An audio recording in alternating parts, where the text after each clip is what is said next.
Mantan Menteri Pendidikan, Kebudayaan, Riset, dan Teknologi RI, Mendikbudristek, Nadiem Makarim tampak begitu disayang dan mendapat dukungan besar dari para driver ojek online, ojol, dari Gojek selama proses persidangan kasus dugaan korupsi pengadaan laptop Chromebook dan Chrome Device Management, CDM. Sejak sidang perdana dengan agenda pembacaan dakwaan digelar pada Selasa, 5 Januari 2026, lalu, kelompok driver ojol rutin hadir memberikan dukungan moral. Mereka datang ke pengadilan, membawa poster dukungan, dan beberapa kali berinteraksi langsung dengan Nadiem Makarim. Nadiem sendiri dianggap sebagai sosok yang penting dalam sejarah lahirnya dan perkembangan ojek online, daring dalam jaringan, di Indonesia. Putra aktivis senior Nono Anwar Makarim tersebut merupakan pendiri Gojek, dan mengundurkan diri dari posisi Chief Executive Officer, CEO, startup tersebut pada 2019 setelah ditunjuk sebagai Mendikbudristek RI, hingga sidang yang digelar pada Rabu, 13 Mei 2026. Driver ojol terus memantau perkembangan persidangan Nadiem Makarim. Pahlawan ekonomi, dukungan para driver ojol mengalir kepada Nadiem Makarim jelang sidang dengan agenda pembacaan tuntutan yang digelar di Pengadilan Negeri Tindak Pidana Korupsi, PN Tipikor, Jakarta Pusat, Rabu, 13 Mei 2026. Saat Nadiem memasuki gedung pengadilan, ia disambut dan disalami oleh belasan driver ojol yang mengenakan atribut lengkap, jaket hijau khas Gojek. Selain itu, pendiri startup layanan transportasi online Gojek tersebut berjumpa langsung dan berbincang-bincang dengan para pengemudi atau driver ojol yang setia mengikuti jalannya. Mantan Menteri Pendidikan, Kebudayaan, Riset, dan Teknologi RI, Mendikbudristek, Nadiem Makarim tampak begitu disayang dan mendapat dukungan besar dari para driver ojek online, ojol, dari Gojek selama proses persidangan kasus dugaan korupsi pengadaan laptop Chromebook dan Chrome Device Management. Rianto juga mengungkap, Nadiem Makarim berjasa dalam mengangkat derajat dan memperbaiki perekonomian keluarganya. Ia pun menyampaikan ucapan terima kasih dukungan penuh kepada pengusaha kelahiran Singapura, 4 Juli 1984 itu.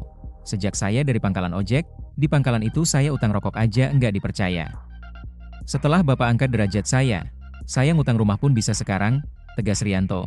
Makasih, Pak. Makasih. Pak Nadiem adalah pahlawan ekonomi saya. Itu intinya.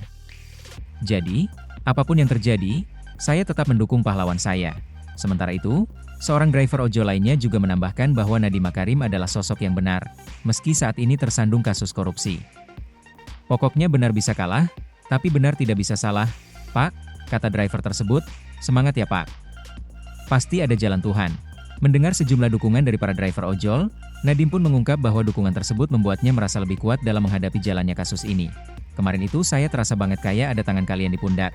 Itu kayak bikin aku kuat banget gitu, tutur Nadiem. Pelukan dari para driver ojol.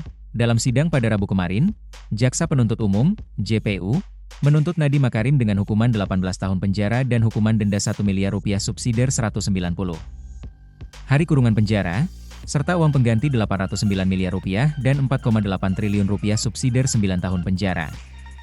JPU memberatkan tuntutan hukuman kepada Nadiem karena pendiri Gojek itu dinilai tidak mendukung program pemerintah dalam penyelenggaraan negara yang bersih dari korupsi, kolusi dan nepotisme.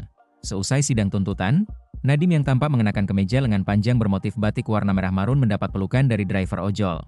Nadiem pun terlihat menitikkan air mata terharu. Sejumlah driver ojol juga terlihat menepuk-nepuk dan mengusap punggung Nadiem saat berangkulan bersama, tanda memberikan dukungan yang tulus. Para driver ojol menegaskan akan terus mendukung dan membersamai Nadiem.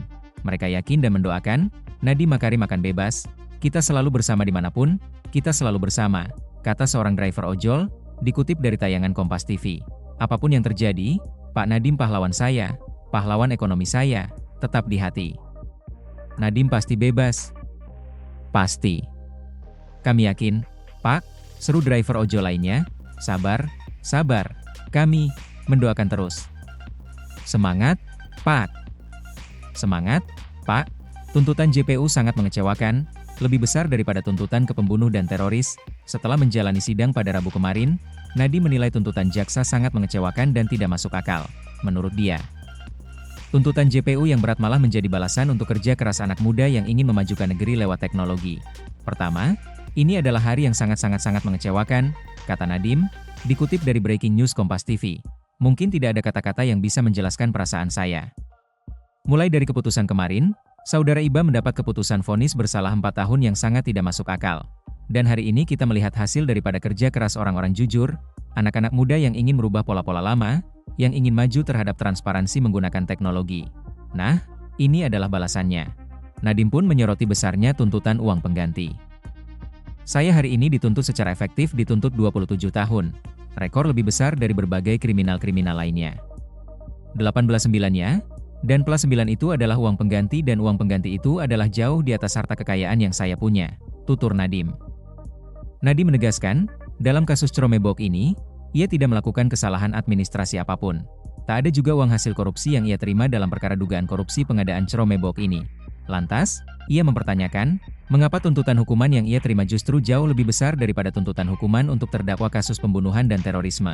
Nadiem menilai, tuntutan besar ini diberikan jaksa padanya karena takut ia akan bebas, mengingat dalam persidangan selama ini. Nadiem merasa tidak ditemukan adanya kesalahan yang ia lakukan. Jadi bisa bayangkan itu artinya otomatis saya dituntut oleh kejaksaan 28 tahun untuk kesalahan apa?